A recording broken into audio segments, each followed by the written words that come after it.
ও আমার বাপজিরা, চলে না গিয়ে যাওয়া যায়। আমরা অনেকে মাইয়েত মারা গেলে আমরা দাফন কাফন করি। দাফন দেওয়ার সময়, আমরা মাটি দেওয়ার সময় ইন্টারনেটে এক এক হুজুর এক এক রকম ফতোয়া দেয়। কোন ব্যক্তি যদি মারা যায়, মারা যাবার পর দোনোই দিয়া কোন দুটো হাত দিয়ে তোমরা যখন যখন মাটিটা নিয়ে তার উপরে যখন চাপা দেবে, তোমরা বিসমিল্লাহির রহমানির রহিম বলে মাটিটা তোমরা কবরে দেবে। তবে মিনহা খলাকনাকুম আফিহা নুঈদুকুম, এমন কোন হাদিস, এমন কোন কোরআনের আয়াত নেই মৃত ব্যক্তি কোন ব্যক্তি মারা গেলে ওই ব্যক্তির কবরে মিনহা খলাকনাকুম বলে মাটি দিতে হবে, এমন কোন হাদিস নেই। যারা বলে তাদের মতটা আলাদা, ভিন্ন। কিন্তু আমি আপনার কাছে প্রমাণ দিতে চাই, আল্লাহর নবীর একটা সন্তান ছিলেন, সন্তানটার নাম ছিল ইব্রাহিম। ইব্রাহিম সন্তান দুনিয়া থেকে বিদায় নিয়েছে, দয়ার নবী তখন হায়াতে বেঁচে আছেন। বাচ্চাটা ইন্তেকাল হয়ে যাওয়ার পর নবী আমার দোনোই দিয়ে এখন দুটো হাত লম্বা করে ওই বাচ্চাটা লাশ মোবারকটা হাতে করে নিলেন। আল্লাহর নবী কবরের ভিতরে শুইয়ে দিলেন। আর মাটি দেওয়ার সময় তিনি বাঁশটা দিয়ে চাটাই দিয়ে মাটি দেওয়ার সময় দোনোই দিয়ে এখন দুটো হাত দিয়ে বিসমিল্লাহির রহমানির রহিম বলে মাটিটা ধুললেন। মিনহা খলাকনাকুম ওয়াহিদা একবার, আফিহা নুঈদুকুম দুইবার, ওয়া মিনহা নুখরিজুকুম তারাতান উখরা। আল্লাহর নবী নিজের সন্তান ইব্রাহিমকে মাটি দেওয়ার সময় মিনহা খলাকনাকুম বলে তিনি মাটি দিয়েছিল। আজকের 2023-24 সালে কোন হুজুর যদি বলে কোন ব্যক্তি মারা গেলে মিনহা খলাকনাকুম বলা কোন হাদিস কোরআনে নেই, আমরাই বলবো, আমরা যাকে ফলো করি তিনি হলো আনাবু ইস্তু মুআল্লিমান, তিনি হলো আমাদের শিক্ষকের শিক্ষক। তিনি যখন নিজের সন্তানের কবরের উপরে মিনহা খলাকনাকুম বলে মাটি দিয়েছে, আমরাও নবীর ওই নিয়মটা মেনে আমরাও মাটি দেব। তাহলে আমাদের পরিচয় হবে আমাদের নবিয়ানা কাজ। জোরে বলে, আর একটু জোরে হবে না? কত জান্নাত নিয়ে আসছে রাস্তা নিয়ে পড়ে, জান্নাত পাবে কোথায়? সব টিকিট বিলি করতেছে, এই দলে আয় ভাই, সহি দল, পুরো জান্নাত তোর জন্য ফ্রিজে রাখা রয়েছে। এখন ও হুজুর জান্নাতে যাবে কি তার কোনো গ্যারান্টি নেই। আল্লাহ আগে বলেছি না বাবু, নেকি কম হবে নবী মুসার নাম জিকির করলে, কিন্তু মোহব্বত হওয়ার কারণে জান্নাত পাওয়া। আর ফেরাউনের নাম জিকির করলে নেকি হবে বেশি, কিন্তু চুল পরিমাণ জান্নাত পাবে। ওই যারা জান্নাত জান্নাত দেখাচ্ছে না, সব ওই রকমই শুধু নেকির পিছনে যাচ্ছে। আল্লাহ, ও আমার বাতিরা, চলে না গিয়ে যাবা যাক, লক্ষ্য করে দেখা যায়। তাহলে মাটি দেওয়ার কথা আমি আপনাকে বললাম। আবার মাটি দেওয়ার পর আমাদের সমাজে কিছু ডাল ভাত দুধ থেকে অটোওয়ালা, পিকআপ ভ্যান, ইঞ্জিল ভ্যান, টোটো গাড়িতে করে আত্মীয় মেহমানরা আমাদের আপনাদের গ্রামে চলে আসে, খালি মুখে চলে যায়। খারাপ লাগে বলে পাশের বাড়ি আমরা একটু ডাল তরকারি দিয়ে ভাত দিয়ে রান্না করি। ওরা বলল এটা বেদাত, এটা খাওয়া যাবে না। চলেন আমি আপনাকে বোঝাতে যাই। ফুরফুরা শরীফে মোসাদ্দে জামান দাদা পীর আবু মাক্কা সিদ্দিক রহমাতুল্লাহ আলাইহি, প্রধানত খলিফা আল্লামা রুহুল আমিন রহমাতুল্লাহ আলাইহি ফতোয়ায়ে আমিনিয়াতে বলেছেন, কোন ব্যক্তি যদি মাইয়িত হয়, কোন ব্যক্তি যদি মারা যায়, মারা যাবার মুহূর্ত তোমরা তার জন্য দান সাদকা মেহমানদারি খয়রাত করা শুরু করো। কেন? ওটাই হলো তার প্রথম মঞ্জিল। তাহলে মেহমান যারা আসে তাদেরকে আমরা একটু ডাল ভাত তরি তরকারি দিয়ে খাওয়ানোর ব্যবস্থা করি। এটাও যদি না পারি, একটু মিষ্টি কিংবা মুড়ি মুড়কি, হুজুর কেতাবে মুড়ি মুড়কির কথা লিখেছে, মানে তখন তো মুড়ি মুড়কি আজ থেকে বহু বছর আগে প্রচলন ছিল, তাই মুড়ি মুড়কির কথা হুজুর কেতাবে লিখেছে। না পারো তোমরা একটু খরমা খেজুর কিংবা বাতাসা দিয়ে তোমাদের মেহমান দিগকে বিদায় দাও। আর মেহমানকে যখন বিদায় দেবে, মৃত ব্যক্তির মাগফিরাতের জন্য তারা দোয়া কামনা করবে। জোরে বলেন সুবহানাল্লাহ। তাহলে হুজুর আমার বলেছেন, কোন ব্যক্তি যদি মারা যায়, তার কবরে শান্তি হওয়ার জন্য মেহমানদারি করবে যতটা শক্তি, তার জন্য দান খয়রাত কোরআন তেলাওয়াত তোমরা তার জন্য মাগফিরাত করবে। কোন ব্যক্তি যদি বলে মানুষ মারা গেলে চুল পরিমাণ কোন মানুষকে খাওয়ানো যাবে না, তাহলে ওরাই এটাই চেয়েছে ওর বাপের কবরে যা মার পড়ছে আরো যাতে দুটো ধরে মারে, আরো যেন দুটো ধরে মারে। চলেন চলেন আমি আপনাকে বলছিলাম, তাহলে মাটি দেওয়ার কথা এখানে আপনার কাছে বলেছি। মাইয়েতকে অবশ্যই দেওয়া হয়, কিন্তু মাইয়েত যখন মারা যায়, মারা যাওয়ার পর আমরা কটা কাপন দেই পুরুষের? বাবু কথা বলো, তিনটে। একটু আওয়াজ দেবেন, তার কারণ বলছি আমি কম বেশি প্রায় 1.5 ঘন্টা বক্তব্য করেছি। 1.5 ঘন্টার ভিতরে একটাও আমি ফাও কথা বলেছি? একটাও আমি খুতবা পড়ে বেশি সময় দেইনি। দুটো গল্প বলিস, তাও প্রয়োজনে বলেছি। কোনো কেসা কাহিনী, কোনো ঘটনা, যা ঘটনা শুনে আমার কোনো উপকার হবে না সেটাও বলিনি। আমরা বলেছি রসুলের পারিবারিক জীবন আমরা ফলো করি, সেইগুলো জানা একটু স্মরণ করে নিচ্ছি, বুঝলেন না? হাদিসটা মিশকাতে এসেছে, আল্লাহ নবী বলেছে পৃথিবীতে এলেম উঠে যাবে। এলেম উঠে যায় মানে এই না যে কোরআন শরীফ সকালবেলা উঠে দেখো পৃষ্ঠা সব সাদা। হুজুর বর্ণনা করেছে এলেম উঠে যাবার ব্যাখ্যা হলো এইটে, ভালো আলেম, হাক্কানি আলেম, কেতাবি আলেম, যোগ্য আলেম তোমাদের চোখে পড়বে না, আর তোমরা ওই জ্ঞান থেকে দূরে থাকবে। কথা বুঝতে পেরেছেন? এটাই বলেছে যে ভালো আলেম, যোগ্য আলেম তোমাদের সামনে পড়বে না, আস্তে আস্তে লুকিয়ে যাবে, তারা লুকিয়ে যাবে। তখন আমরা যা স্বর্ণ মনে করবে এটাই ইসলাম, এটাই সঠিক, এটাই ঠিক। রাসূল বলেছে যিনি দেবে তিনিও ক্ষতি, যিনি নেবে তিনিও ক্ষতি। আল্লাহ আল্লাহ, চলে না গিয়ে যাই। তাহলে মাইয়েত মারা গেলে আমরা কখন দেখা যায় পুরুষ মাইয়েত মারা গেলে আমরা 3টে কাফন দেই। আওরাতুন মহিলা মুআন্নাস, যদি কোনো মায়েরা মারা যায় আমরা খামসা 5টা কাফন দেই। 5টা আর 3টে দবার ভিতরে একটা মারাত্মক পয়েন্ট আছে। ইবলিস আজাজিল যখন ফল খাবিয়েছিল মা হাওয়া আলাইহিস সালাম, মানে আমাদের মা, একবার খেয়েছেন তিতা, 2বার খেয়েছেন টক, 3য়বার খেয়েছেন কোষা, 4র্থ নাম্বার খেয়েছেন নোনতা, এমন করে 5বার খেয়েছে। নবী আদম আলাইহিস সালামকে জোর জবরদস্তি করে ছলে বলে কলে কৌশলে তাকেও তিনি খাবিয়েছেন। ইনি খেয়েছেন 5বার, নবী আদম খেয়ে 3বার টান মেরে বোতলটা গ্লাসটা ফেলে দিয়েছেন। তাফসীর কারকেরা বর্ণনা করেছে মা হাওয়া নারী জাত 5বার খেয়েছেন, তা ওদের পরিমাণ এত নাপাকির হার বেশি, আল্লাহ পাক ওদেরকে 5টা কাফনের ব্যবস্থা করেছেন। রজুলন পুরুষ ব্যক্তি 3বার খেয়েছিল বলে নবী আদম আলাইহিস সালামকে আমার আল্লাহ 3টে কাফনের ব্যবস্থা করেছে। এর ভিতরে আর একটা রোমান্টিক আছে, আমি একটু পরে আগিয়ে যাই।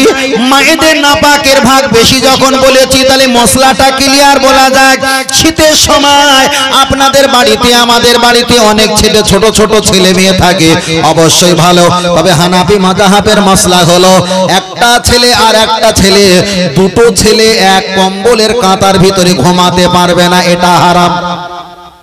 আবার দুটো মেয়ে ছোট হোক আর বড় হোক, মানে দেখা যায় দুইজনা যদি সাবালিকা হয়, দুটো মেয়ে এক কাঁথার ভিতরে, এক কম্বল লেপের ভিতরে, এক তোষকের ভিতরে, এক বেডশিটের ভিতরে ঘুমাতে পারবে না, এটা হারাম। এবার অনেক মায়েরা বলবে মা আমরা যদি এতটা ছেলে মেয়ে আছে, আমরা এতগুলো কম্বল কোথায় পাবো, এতগুলো বেডশিট কোথায় পাবো, এতগুলো নেপ আমরা কোথায় পাবো? বাবু আমরা তো গরিব মানুষ। তবে এখানে একটা ব্যাখ্যা এসেছে, ব্যাখ্যাটা হলো এটাই, মায়েদেরকে বলছে মা তোমাদের বাড়ি যদি দুটো মেয়ে থাকে, 3টে মেয়ে থাকে, একই জায়গা ঘুমাতে পারবে, তবে প্রত্যেকে যেন নিজ নিজ একটা রুমাল বুক থেকে নিয়ে হাঁটুর নিচ পর্যন্ত যেন লাগিয়ে রাখে। পরিষ্কার। নবী লূত আলাইহিস সালামের উম্মত গুলো জাহান্নামে গেছে বেশিরভাগ সমকামিতা করে, যাতে ওইটা না হয় আল্লাহ রাসূল অগ্রিম খবর দিচ্ছে, খবরদার যেন এরকম থাকবে না। বলো সুবহানাল্লাহ। আল্লাহ ও আমার বাপজি, আমি আপনাকে বলছিলাম কম দেখা যায়, চলে না গিয়ে যাওয়া যায়। তাহলে মায়েদেরকে আল্লাহ নাপাকের ভাগ বেশি দিয়েছে। আপনার বাড়ি একটা ছোট ছেলে আছে, আপনার বাড়ি একটা ছোট মেয়ে আছে। এখন ছোট ছেলে প্রস্রাব করেছে শীতের সময়, গরমের সময়, আপনার ছোট মেয়ে ছেলে দুজনা যদি প্রস্রাব করে, মা তুমি সকালবেলা ওই চেটা কম্বল নিয়ে কিংবা কাপড় নিয়ে, ওই বেডশিট নিয়ে আপনি পরিষ্কার করার জন্য ব্যস্ত হয়ে যাবেন। তবে মা খেয়াল রাখবেন, তোমার যদি মেয়ে সন্তান যদি প্রস্রাব করে, পুরুষ সন্তান যদি প্রস্রাব করে, ছোট বাচ্চা পুরুষের সন্তানের প্রস্রাবটা 3বার ধৌত করলে পাক পবিত্র হয়ে যাবে। কিন্তু তোমার মেয়ে সন্তান, তার প্রস্রাবটা পরিষ্কার করতে গেলে 3বার করলে পবিত্র হবে না, 5বার করা লাগবে। এবার যদি বলেন হুজুর ছেলে আর মেয়ে দুইজনা তো এক জায়গা প্রস্রাব করেছে, তাহলে হানাফি মাযহাবের কিয়াসের ফতোয়া হলো তোমাকে 5 বার করা লাগবে। তাহলে এখানে একটা আমি পরিষ্কার করে দিলাম। চলেন আগিয়ে যাওয়া যাক। আমি বলছিলাম কবরের বিষয়। তাহলে কবরে যখন দোয়া হয় মায়েদের জন্য 5টা কাফন, আর পুরুষদের দোয়া হয় সেখানে হয় 3টে কাফন। তাহলে মায়েদের কাফনের পরিমাণটা বেশি।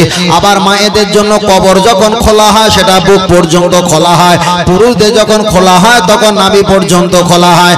এবার চলেন আগিয়ে যাওয়া যায়। মাইয়িতকে দাফন দেওয়ার পর আমরা একটা খাজুরে পাতা পুঁতে দেই। খাজুরে পাতা পুঁতে দেওয়া, কেউ বলেছে এটা বেদাত, এটা দেওয়া যাবে না। হাদিস শরীফে এসেছে আল্লাহ নবী রাস্তা দিয়ে যাচ্ছিলেন, আইদিয়াকুম হাত দিয়ে একটা সাজারা খাজুর গাছের ডাল ছিঁড়ে আল্লাহ নবী ডালটা কবরের উপরে তিনি বিছখানে পুঁতে দিয়েছিলেন। সাহাবারা জিজ্ঞাসা করলেন কাইফা হালুকা ইয়া রাসূলুল্লাহ, এটা কি ব্যাপার আপনি বলেন। আল্লাহ নবী বললেন ইন্নী লা রাফুল হাজারা ওয়াস-শাজারা ইউসাল্লুনা আলাইয়া ওয়া আমাস-সাবিরা, দুনিয়া যত গাছপালা তরুলতা আছে আল্লাহর নামে আমার নামে জিকির করে, আমি দেখতে পাচ্ছিলাম এনার কবরে আযাব হচ্ছিল।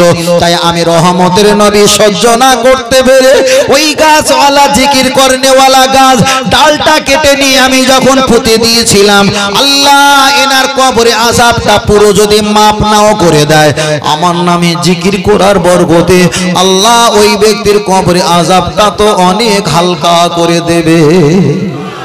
আরেকটু জোরে হবে না? চলেন আগিয়ে যাওয়া যাক। লক্ষ্য করে দেখা যায় তাহলে কবরের বিষয়টা আমি আপনার কাছে বলছিলাম। এবার বলবেন হুজুর কবরে জবরদস্তি একটা ডাল পুঁতে দেওয়া হয়, এটা যখন প্রমাণ পেলাম কবরটা কি উঁচু করা যাবে? আমি বলবো নবী কবর উঁচু করতে নিষেধ করেছিল।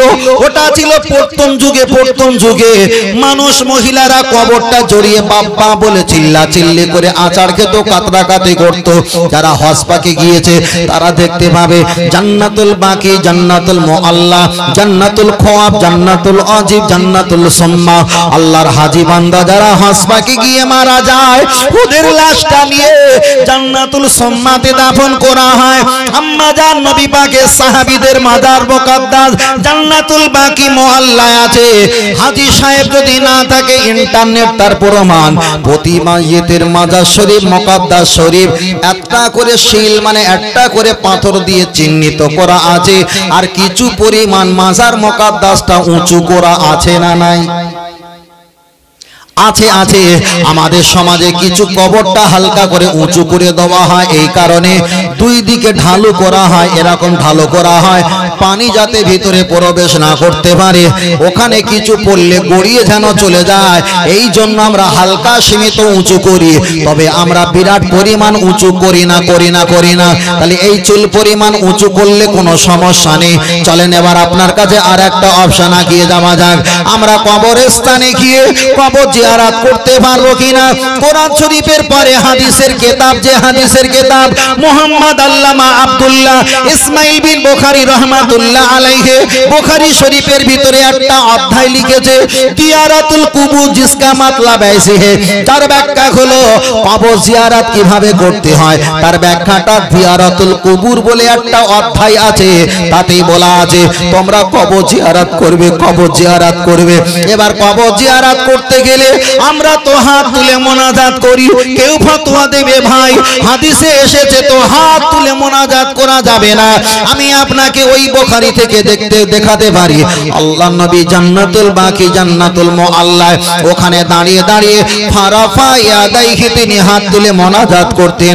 সাহাবারা বর্ণনা করতেন নবী এত পরিমাণ হাত লম্বা করে ফেলতেন আমরা বগল মোবারকের চেয়ে চুল মোবারক, কেশ মোবারক নজরে দেখতে পেতাম।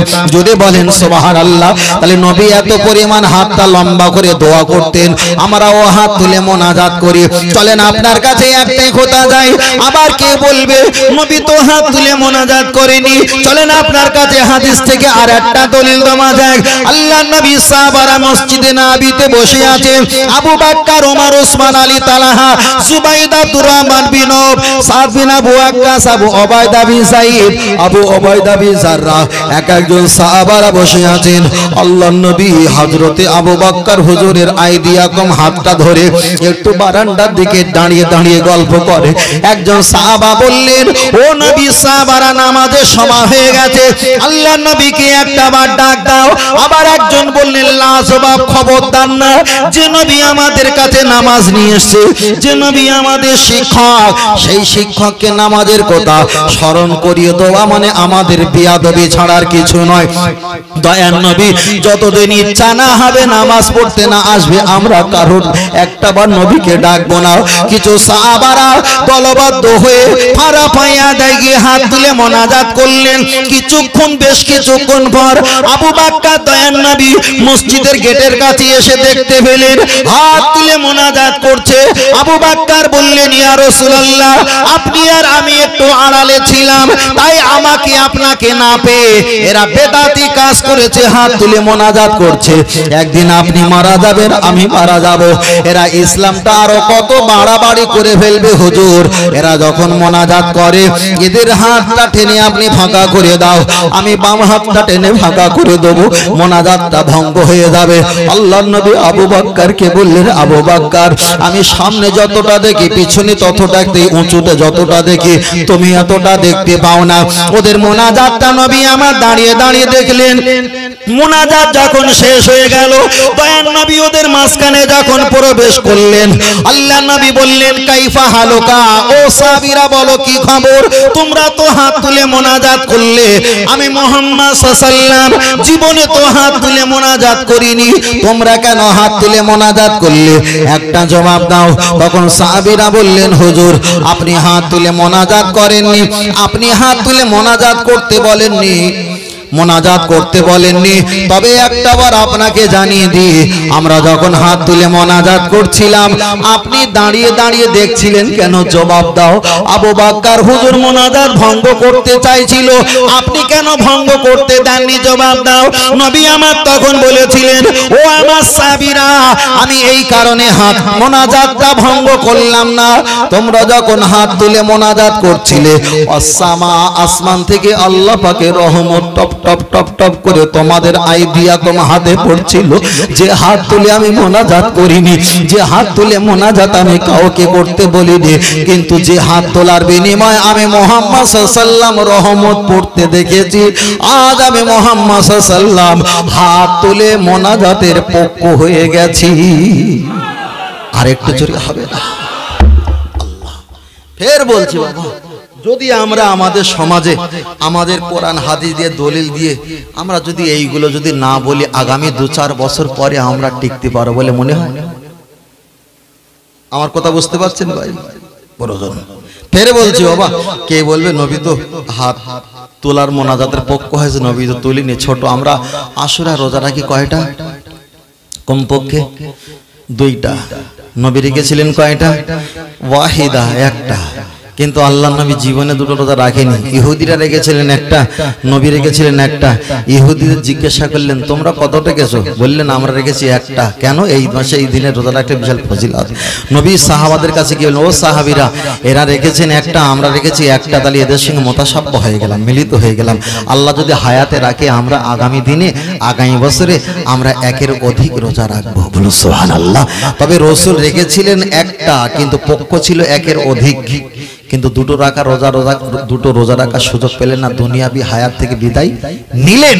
তবে নবী রেখেছিলেন একটা, পক্ষ ছিল 1-এর অধিক, ধরে নেন 2টো। আমরা রোজা রাখি কয়টা?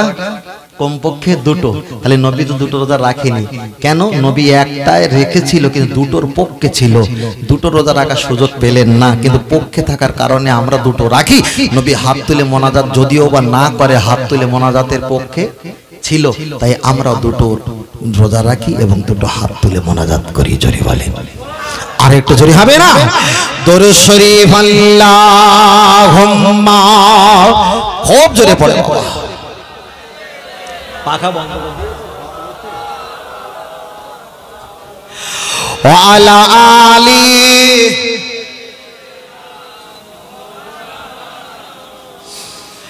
এ জগতে যাহার জবান নবীর জন্যে কাঁদে না সে তো ভাইজান কঠিন দিনে নবীর শাফাআত পাইবে না। আল্লাহুম্মা, জোরে পড়ো আমার ছেলে, মাশাআল্লাহ, নবীর শানে পড়ে। ওয়া আলা আলি সাইয়্যিদিনা, মা আমিনার ঘরে যাব, সেইখানে আখিরি নবীকে পাবো। মনের কথা সব বলিব, সে যে মুহাম্মাদিয়া রাসূলুল্লাহ। আল্লাহুম্মা সাল্লি আলা, জোরে পড়ো বাবা আমার নবীর শানে গো।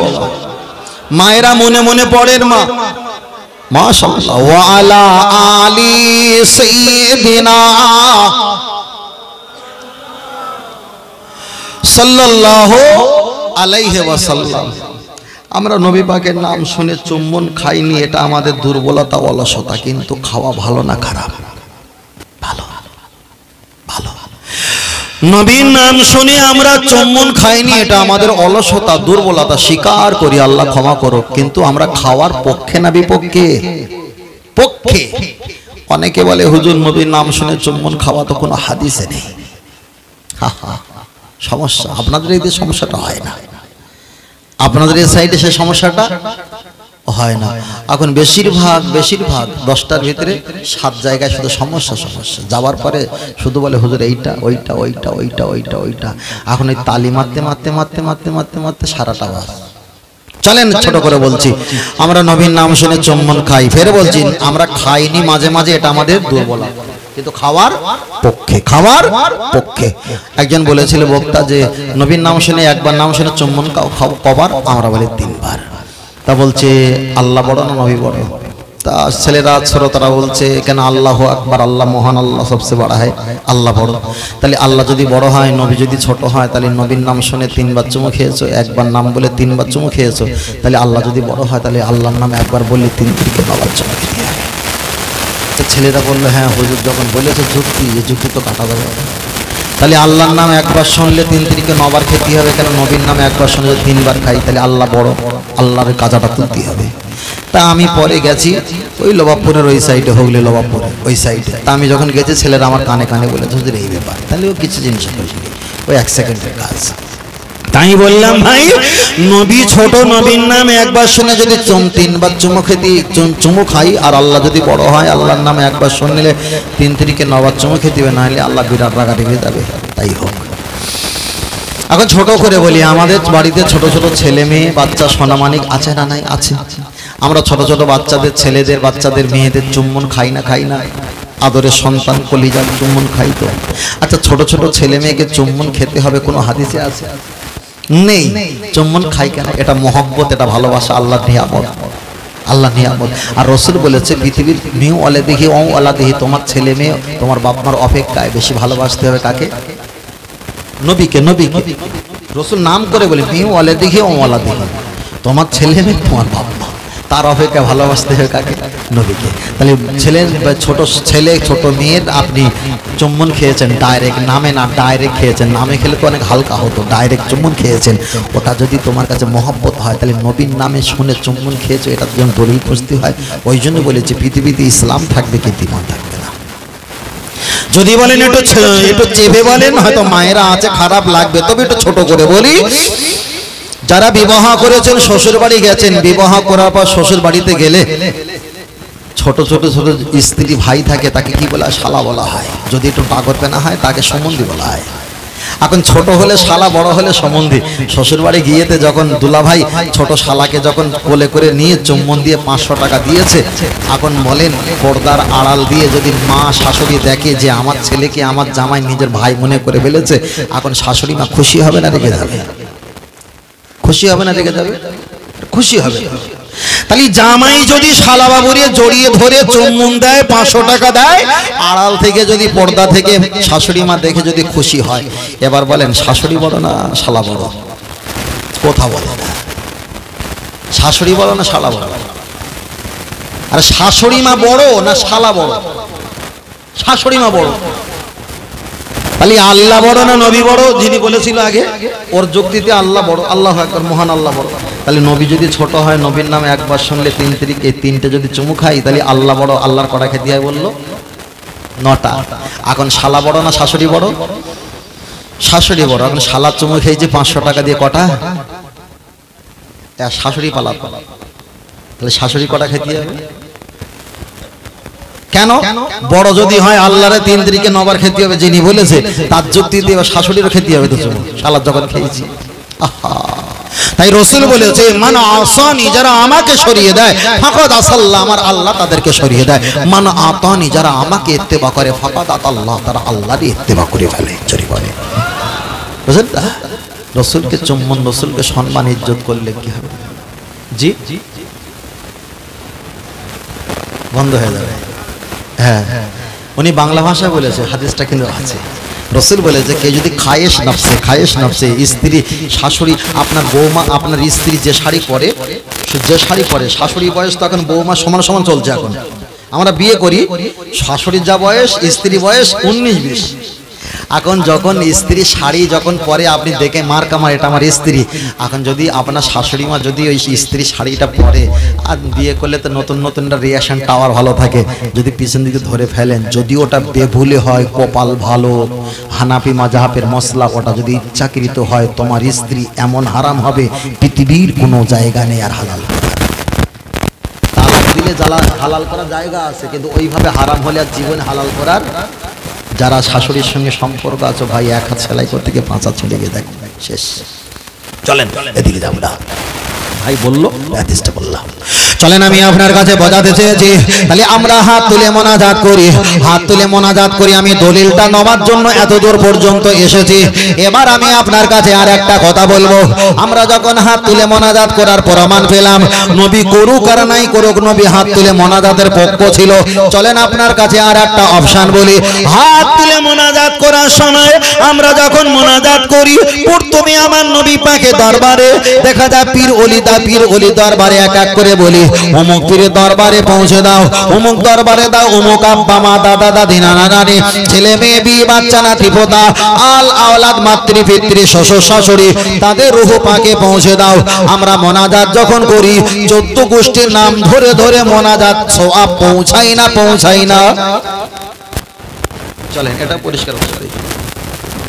আমরা যখন মোনাজাত করি, আমরা অনেক যাদের স্মরণ ভাসে, যাদেরকে ভালোবাসি, যারা আমাদেরকে ভালোবাসে, উভয়কে আমরা তাদের রূহ পাকে সওয়াব পৌঁছাই। অনেকে বলবে, মফিজুল ভাই, আমি মক্কা শরীফে 10 বছর কাজ করেছি, মদিনা শরীফে 6 বছর প্রবাসী ছিলাম, এমন করে তো কোনো ইমাম তো এমন কোনো ব্যক্তির নাম ধরে ধরে সওয়াব পৌঁছায় না। আমি আপনার কাছে বলেছিলাম, বাবা, মক্কার মদিনা আমাদের কাছে দলিল নয়, আমাদের কাছে দলিল হলো কোরআন আর হাদিস আর ইজমার কিয়াস। চলেন একটাবার আগিয়ে যাওয়া যাক। আমরা যখন মোনাজাত করি, নাম ধরে ধরে মোনাজাত করি, উমুকের দরবারে উমুকের রূহ পাকে পৌঁছে দাও। আমাদের বাপ মা দাদা দাদি নানা নানির নাম ধরে বলি। এখন কেউ যদি বলে এমন করে নাম ধরে সওয়াব পৌঁছানো পৃথিবীর কোনো হাদিসে নেই, আমরা আগে বলছিলাম রাসূলুল্লাহর নিয়মটা পালন করি, নবী যেটা করতে বলেছে সেটাই আমরা করি।